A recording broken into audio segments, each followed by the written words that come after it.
बिस्मिल्लाहिर्रहमानिर्रहीम अस्सलाम वालेकुम। आज एक बार फिर हम अपने नए लेक्चर के साथ हाजिर हैं। Lecture number 3। जैसा कि आपको पता है कि हम लोग उर्दू की तैयारी कर रहे हैं, तो आज हम लोग जो है मज़ीद 4 सबक जो है वो उर्दू के आज पढ़ेंगे।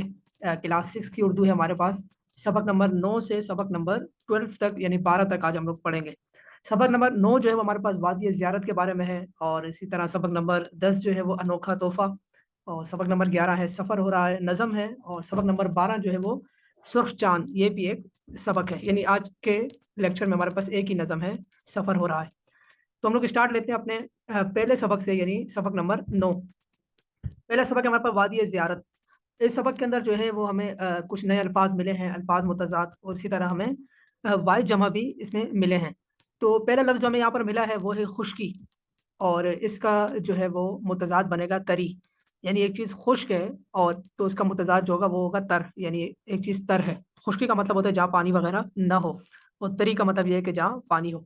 तो एक चीज़ खुश्क होगी, उसका मुतज़ाद बनेगा तरी, एक चीज़ तर होगी। इसी तरह अगला लफ्ज़ हमारे पास है रोशन, तो इसका मुतज़ाद बनेगा तारीक। यानी एक चीज़ रोशन है, उजाला है, तो इसका जो मुतज़ाद है वो बनेगा तारीक, यानी अंधेरा। इसी तरह तीसरा लफ्ज़ हमारे पास है कुदरती, यानी एक कुदरती, इसका मुतज़ाद बनता है मसनूई। यानी एक चीज़ आपके पास कुदरती है, यानी ऐसी चीज़ है कि जो अल्लाह की तरफ से है, अता करदा है, कुदरती चीज़ है। और एक आर्टिफ़िशियल होती है, यानी मसनूई चीज़ जो इंसान खुद बनाता है। तो इसी तरह हमारे पास ये 3 नए अल्फ़ाज इस चैप्टर से आए हैं, खुश्की, रोशन और कुदरती। इसी तरह हमारे पास 2 नए वाई जमा भी इस चैप्टर से हमें मिले हैं, जो इम्पोर्टेंट है। इनमें से पहला लफ्ज़ जो है वो हमारे पास है जिन्स। जिन्स, इसकी जमा बनती है अजनास। जैसे हम कहते हैं ना, मुख्तलिफ अजनास के फल हैं यहाँ पर, यानी मुख्तलिफ जिन्स के फल हैं। तो इसी तरह जिन्स की जमा बनती है अजनास, और यौम की जमा बनती है अय्याम। यानी यौम एक दिन को कहते हैं, और अय्याम बहुत सारे दिनों को, तो इसकी जमा बन जाएगी अय्याम, यानी छुट्टियों के अय्याम। आप यूँ नहीं कह सकते कि छुट्टियों के यौम, आपको यहाँ कहना पड़ेगा छुट्टियों के अय्याम। तो इसी तरह यौम की जमा अय्याम बनेगी, और जिन्स की जमा हमारे पास बनेगी अजनास। तो इस चैप्टर के अंदर हमें 3 नए अल्फाज मुतज़ाद मिले हैं, और इसी तरह 2 वाई जमा भी हमें इस चैप्टर से मिले हैं। इसी तरह आगे चलते हैं जी। चैप्टर नंबर 10 जो हमारे पास है अनोखा तोहफ़ा। इस चैप्टर के अंदर हमें जो है वो तारीफ़ मिली एक, और एराब लगाएँ। मैंने आपको शुरू में बताया था कि कुछ लफ्ज़ ऐसे आते हैं जिनको कहा जाता है कि इसका दुरुस्त तलफ़्फ़ुज़ क्या होगा। तो दुरुस्त तलफ़्फ़ुज़ आपको इसी तरह इमला ही से मालूम होगा। तो हमारे पास एक लफ्ज़ यहाँ पर हमें एक ही लफ्ज़ मिला है, वो है मुकर्ररा, यानी मुकर्ररा। पहले मीम है, फिर काफ़ और रा एक साथ हैं, फिर आगे आप देख सकते हैं कि रा के ऊपर तशदीद है, और जिस लफ्ज़ के ऊपर तशदीद हो वो 2 दफ़ा पढ़ा जाता है, यानी मुकर्ररा। तो इसको हमने डिवाइड करके भी लिख दिया है ताकि आपको आसानी रहे, और इस तरह आगे जो है वो एराब भी सब पर लगा दिए हैं। तो इसका दुरुस्त तलफ़्फ़ुज़ या एराब जब अगर इस पर लगाने को कहा जाए तो ये लफ्ज़ बनेगा मुकर्ररा। ये सवाल भी पेपर में आ सकता है। इसी तरह इस चैप्टर के अंदर हमें जो है वो तारीफ़ात, मैंने आपको बताया कि तारीफ़ात पूछी जा सकती हैं कि शेर किसे कहते हैं, काफ़िया क्या होता है। इसी तरह बहुत सारी तारीफ़ात उर्दू के अंदर इस्तेमाल होती हैं। उन तारीफ़ात से भी आपको आगाही होनी चाहिए। तो यहाँ पर हमें एक तारीफ़ मिली है इसमें ज़मीर की। इसमें ज़मीर क्या है? इसमें ज़मीर वो लफ्ज़ है जो इस्म की जगह इस्तेमाल हो। इसका फ़ायदा ये होता है कि लफ्ज़ बार-बार नहीं दोहराना पड़ता। यानी इसमें ज़मीर आप यूँ समझ लें कि ये इस नाउन की जगह पे इस्तेमाल हो रहा है। यानी अगर आप किसी शख़्स के बारे में कोई एसे लिख रहे हैं, कोई मज़मून लिख रहे हैं, या किसी शख़्स के बारे में कोई स्टोरी सुना रहे हैं, तो अगर बार-बार आप उनका ज़िक्र करेंगे तो ये थोड़ी-सी सुनने वालों को या पढ़ने वालों को उलझन हो जाती है उससे। तो इस वजह से फिर बार-बार उसका ज़िक्र नहीं किया जाता, बल्कि पहली दफ़ा आपने उस शख़्स का नाम ज़िक्र कर दिया, फिर आगे आप जो भी जुमले उसके मुतालिक इस्तेमाल करेंगे, वहाँ सिर्फ़ और सिर्फ़ आपने ज़मीर इस्तेमाल करनी है। जैसे मिसाल के तौर पर हमारे पास ये नीचे हम 2 जुमले हैं, अली अच्छा लड़का है, वो सुबह जल्दी उठता है। अगर आप इसको यूँ लिखेंगे कि अली अच्छा लड़का है, अली सुबह जल्दी उठता है, अली वक़्त पर स्कूल जाता है, अली अपना काम जो है ना वक़्त पर करता है, तो एक उलझन हो जाएगी, बार-बार आप एक ही लफ्ज़ अली, अली, अली। तो बेहतर यही होता है कि आपने एक दफ़ा इसम इस्तेमाल किया, उसके बाद आसानी के लिए आप बार-बार फिर इसमें ज़मीर इस्तेमाल करेंगे। अली अच्छा लड़का है, वो सुबह जल्दी उठता है, वो अपना होमवर्क वक़्त पर करता है, वो स्कूल जो है ना वो रेगुलर जाता है, ठीक है? वो बड़ों का अदब करता है, छोटों का एहतराम करता है, मतलब इस तरह छोटों के साथ शफ़क़त के साथ पेश आता है। तो ये सारी चीज़ें जो है ना, आप फिर इसमें ज़मीर यहाँ पर इस्तेमाल करेंगे। तो यहाँ पर आपको इस चैप्टर के अंदर ये मालूम हुआ कि एराब लगाएँ, एक लफ्ज़ हमें यहाँ से मिल गया नया लफ्ज़, और इसी तरह तारीफ़ात में हमें एक नई तारीफ़ मिली है इसमें ज़मीर की, कि इसमें ज़मीर क्या होती है और इसमें ज़मीर का क्या फ़ायदा होता है।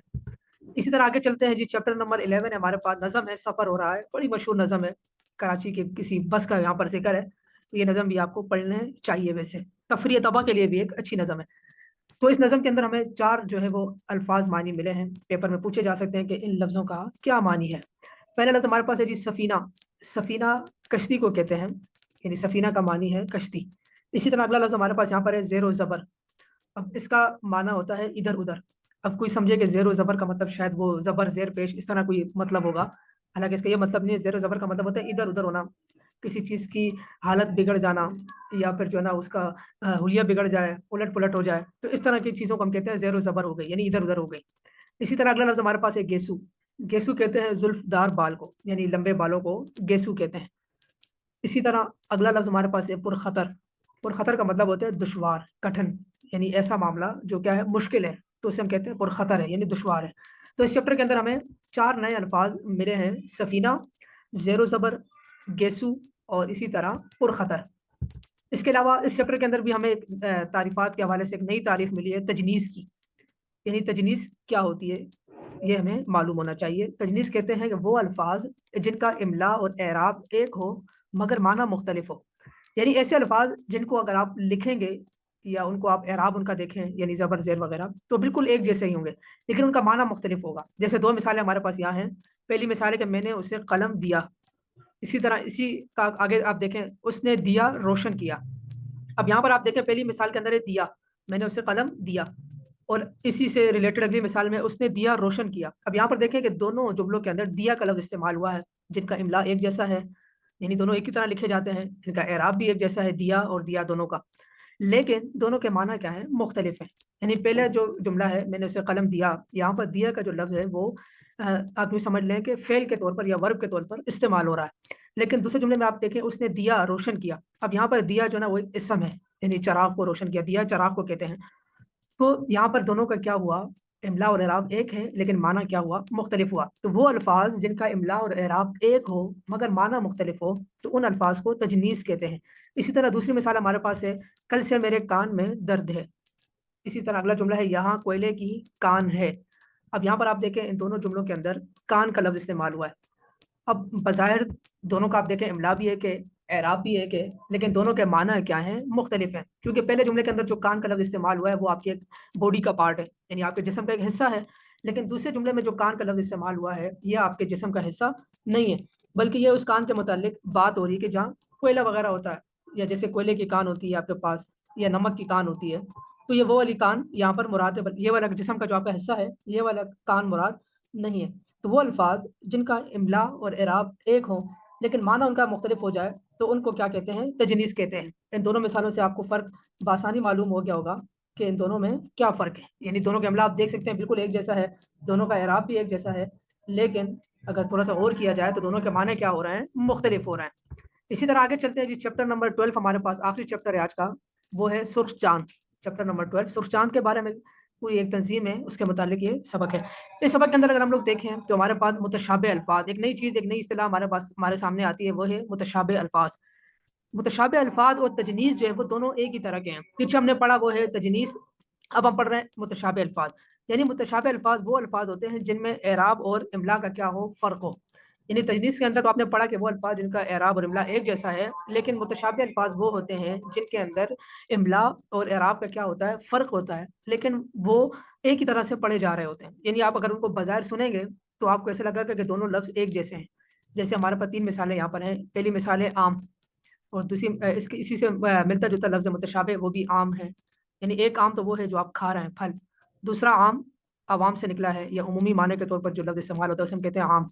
अब बज़ाहिर अगर कोई सुनने वाला हो तो ये समझेगा कि दोनों लफ्ज़ क्या हैं, एक जैसे हैं। तो ऐसे अल्फ़ाज़ को मुतशाबिह अल्फ़ाज़ कहते हैं। लेकिन दोनों के माने क्या हैं, मुख्तलिफ हैं, और इमला के अंदर भी आपको वाज़ेह तौर पर फ़र्क नज़र आ रहा होगा, इमला और एराब दोनों में।